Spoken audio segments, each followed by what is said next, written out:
Last बार हमने बात की थी कि इस बार आईपीएल में सबसे अच्छे ओपनर कौन से होंगे। उसी श्रेणी में आज हम बात करेंगे कि भाई कौन सी टीम के पास सबसे अच्छा नंबर 3 होगा। 1 से 10 तक हम रैंकिंग करेंगे। सबसे पहले हम स्टार्ट करेंगे नंबर 10 से। तो मेरे हिसाब से हर टीम के पास नंबर 3 बहुत अच्छे बैट्समैन है, होना भी चाहिए, क्योंकि जो आपके फर्स्ट 3 बैट्समैन हैं वही डिफाइन करते हैं कि आपके आगे वाले ओवर्स कैसे होने वाले हैं। अगर पावर प्ले में अच्छी ओपनिंग देते हैं, अच्छा स्टार्ट देते हैं, अच्छे रन रेट से बनाते हैं, तो आप ऑलमोस्ट सेट हो जाते हैं कि आप 180-200 रन आराम से बना लेंगे। तो इस बार आईपीएल में कौन सी टीम कौन से नंबर पर रहने वाली है, इसका बहुत बड़ा रीज़न होगा उनके नंबर 3 बैट्समैन। तो उसी में सबसे पहले हम स्टार्ट करते हैं नंबर 10 पे हमारी तरफ से कौन होगा। तो मेरे ख्याल से नंबर 10 पे होंगे मेरे हिसाब से अंकुरिश रघुवंशी।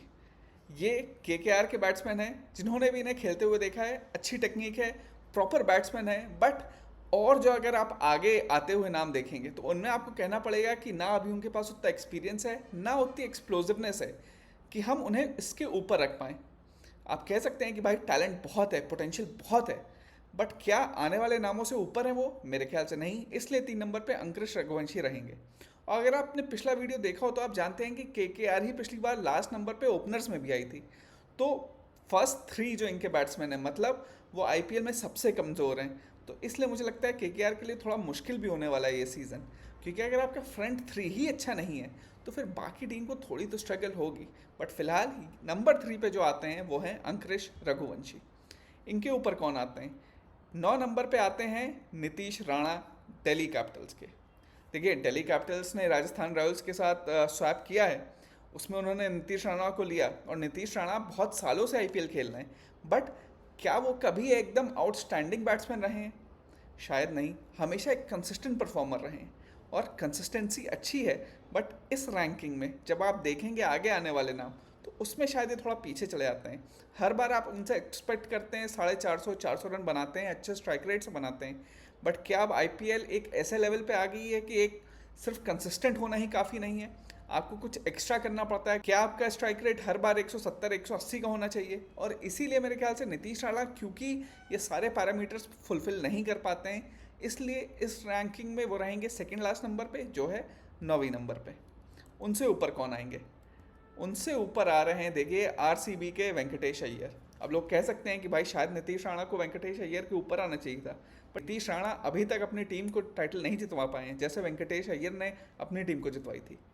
तो इसलिए इस लिस्ट में वेंकटेश अय्यर उनसे 1 नंबर ऊपर आते हैं, 8 नंबर पे आते हैं। पिछली बार one of the most expensive players थे वेंकटेश अय्यर।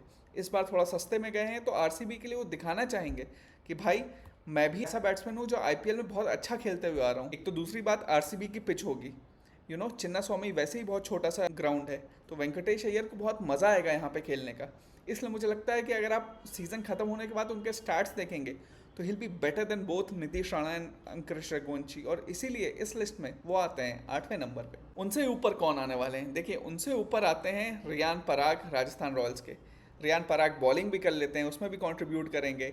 बैटिंग में हमने देखा है काफ़ी लीप्स एंड बाउंड से इंप्रूवमेंट आया है। इंडिया के लिए कॉल अप भी आया था। एट विल स्पिनरों को छक्के मार सकते हैं, फील्डर बहुत अच्छे हैं। इसलिए इस लिस्ट में, क्योंकि उनकी बैटिंग में एक तो इंप्रूवमेंट आया, और इस साल मुझे लगता है कि वो हर बार 3 नंबर पे खेलेंगे। पिछली बार काफ़ी बार अप एंड डाउन हो रहा था, कभी संजू सैमसन खेल रहे थे, कभी इनको मौका मिल रहा था, तो एक सेटल्ड पोजीशन नहीं थी। बट इस बार मुझे लगता है 3 नंबर पे यही खेलेंगे, और कंसिस्टेंटली अगर इन्हें 14 मैचेस दिए गए तो मेरे ख्याल से ही परफॉर्म बेटर देन दी जो 3 नाम मैंने नीचे रखे हैं। इसलिए 7वें नंबर पे मेरे हिसाब से आते हैं रियान पराग। इनसे ऊपर कौन है? देखिए, इनसे ऊपर आते हैं सनराइजर्स हैदराबाद के ईशान किशन। आईपीएल में बहुत ही हिट एंड मिस रहे हैं, कभी बहुत अच्छा खेलते हैं, कभी अच्छा नहीं भी खेल पाते हैं।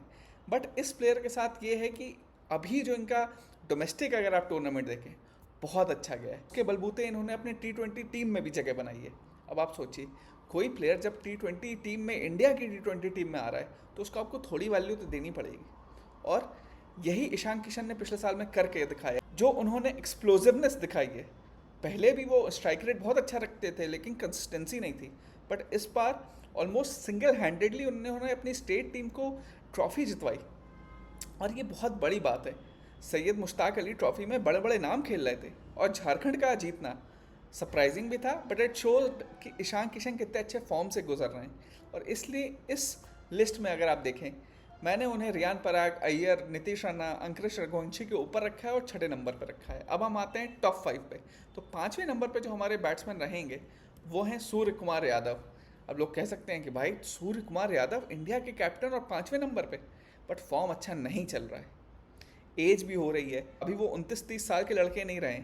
एज जब कैचअप होती है, और स्पेशली ऐसे बैट्समैन के जो कन्वेंशनल बैट्समैन नहीं है, जो अपने हैंड और आई कोऑर्डिनेशन पे बहुत बिलीव करता है, बहुत डिपेंडेंट है, उसके लिए जैसे वो एज बढ़ती है तो शायद रिफ्लेक्सेस थोड़े स्लो हो जाते हैं, तो परफॉर्मेंस में थोड़ी डिप आती है। और यही मुझे सूर्य कुमार यादव के साथ लग रहा है कि भाई पिछले साल तक बहुत अच्छा खेला, बट पिछला जो एक साल गया है जो इंडिया के लिए उनका परफॉर्मेंस अच्छा नहीं है, तो उसके पीछे क्या ये रीज़न है? लोगों ने उन्हें स्टडी कर लिया है क्या? वो समझ गए हैं कि भाई इसे आउटसाइड ऑफ दो स्लोअर बॉल हो तो वो लेग पे जो मारते हैं वो नहीं मार पाएंगे?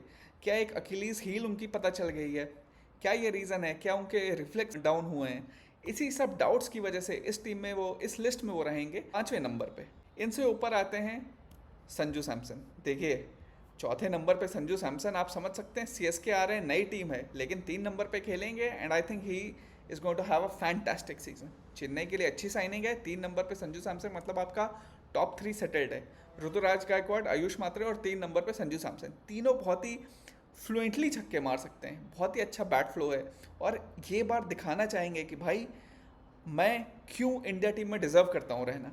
इसीलिए मुझे लगता है कि Sanju Samson will come with a point two prove, और इस बार सीएसके में लगातार 3 नंबर पे खेलेंगे तो he will get ample opportunities to prove his talent. हो सकता है सीएसके के लिए अगले कैप्टन भी हों। इसलिए मुझे इस लिस्ट में लगता है कि he is better than Surya Kumar, Ishan Kishan, क्योंकि संजू सैमसन का परहैप्स मेरे हिसाब से अभी तक पोटेंशियल निकला नहीं है पूरा।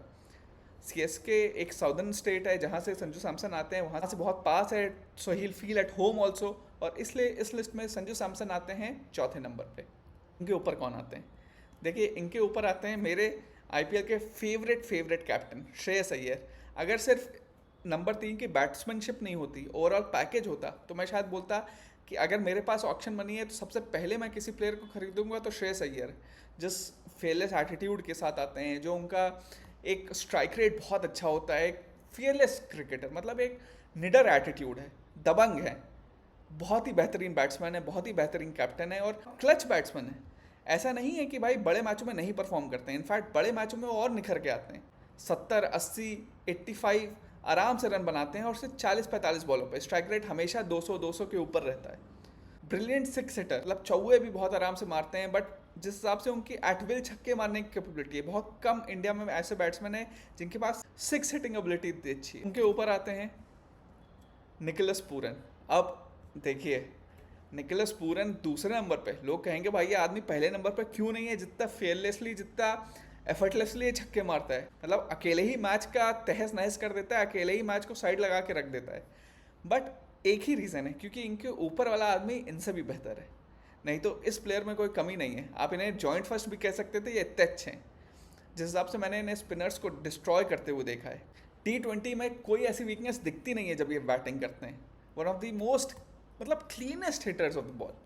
और इसलिए निकोलस पूरन, क्योंकि 220-230 की भी स्ट्राइक रेट से बना सकते हैं, एटवेल छक्के मार सकते हैं, स्ट्राइक अच्छी रोटेट कर सकते हैं, बहुत ही शार्प हैं बिटवीन द विकेट्स, और इसलिए इसमें इस लिस्ट में 2 नंबर पे रहते हैं निकोलस पूरन। इनसे ऊपर जो आते हैं वो मेरे ख्याल से one of the IPL legends है। आपने मेरी पिछली वीडियो देखी हो कि अगर हम टॉप 10 आईपीएल की ओवरसीज़ बैट्समैन की लिस्ट बनाएं, बैट्समैन छोड़िए, ओवरसीज़ प्लेयर्स की लिस्ट बनाएं, तो उसमें भी ये प्लेयर आते हैं, और इस प्लेयर का नाम है जॉस बटलर। भाई जब भी आते हैं कंसिस्टेंटली 40-45 का एवरेज रहता है, 160-170 का स्ट्राइक रेट रहता है। गुजरात के लिए पिछली बार हमने देखा लगातार रन बनाते हुए आ रहे हैं। मतलब कंसिस्टेंसी अगर कोई वर्ड है तो वो जॉस बटलर उसे डिफाइन करते हैं। आईपीएल में ऐसा कभी मैंने नहीं देखा कि वो हेल्पलेस लगे हों, हर बार अच्छे रन बनाते हैं, हर बार परफॉर्म करते हैं, एंड इसलिए इस लिस्ट पे वो नंबर 1 पे हैं। अब आप बताइए, do you agree with this list, या आपके हिसाब से किसी और को इस लिस्ट में होना चाहिए था? मेरे हिसाब से this is the ideal list. Please do like, comment and subscribe, और अपने व्यूज़ दीजिए। क्या आपको लगता है ये सही लिस्ट है या इसमें कोई फेरबदल होना चाहिए था?